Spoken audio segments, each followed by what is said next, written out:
So we'll start with the first question. This is a 1-minute response. We'll start with Mr. Funderburk. Tagging and general vandalism of private and public property seems to have risen exponentially in Ward 3. What will you do about vandalism in our ward?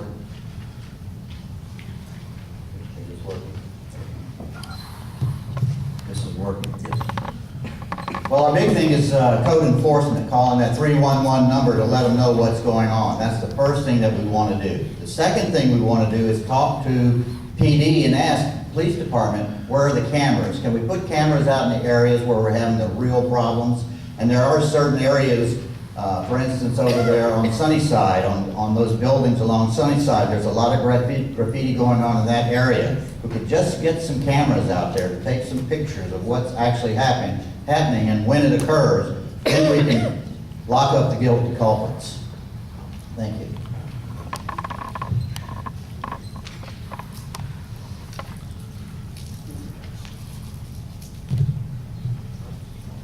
Well, graffiti is a huge problem in any community, and with realignment, we've seen an uptick in all kinds of crimes, including graffiti. But what really needs to happen is to hold, like Henry said, the people accountable. But a lot of it's done by juvenile offenders. And one way of holding the juvenile offenders is when the PD catches them, is to hold their families accountable and let them pay for the graffiti removal. The city has a program in effect right now, and it needs to be strengthened along with the police department's ability to enforce it.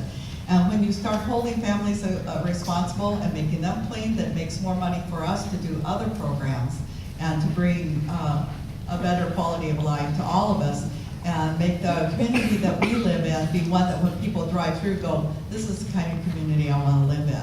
So I would strongly support stronger enforcement, a graffiti removal team through the police department, and I would strengthen the ability to have the payment made by those that perpetrate the crime. Well, number one, since it's on the increase, I would be meeting with our city manager, since we'd be the boss, the city council is his boss, and also our police chief. And I'd ask why the enforcement has either dropped, or I'd ask to look at the stats, and I'd want to find out where we're headed and why we're headed that way. Have we lost some funding? Have we lost some patrol units? What's going on? And also too, I want to bring back information to all the people at the different community groups, just like Mena, and encourage the people that are attending to give them the proper phone numbers to report graffiti, and also what they can do to help spot some of these folks that are actively involved doing it so we can catch them.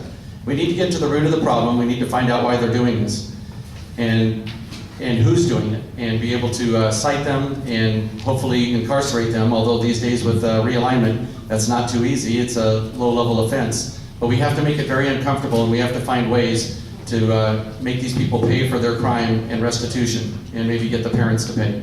I work with Norm Gritton on the 5th District Task Force, and we came up with a lot of innovative ways to work on our task force with that, so we could do the same. Actually, I have a few ideas on how to deal with this. One of them is, so many people today have smartphones. We need to get the technology to have an application in our city so people can just take a picture of the graffiti, use the system that's in the phone, the GPS shows where it is, so that we can get crews out there covering up graffiti quickly.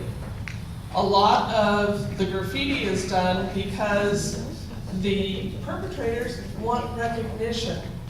And I think we should partner with our schools so we get the word out to young people, get them to volunteer in graffiti removal, and give them some positive areas where they can channel their energy.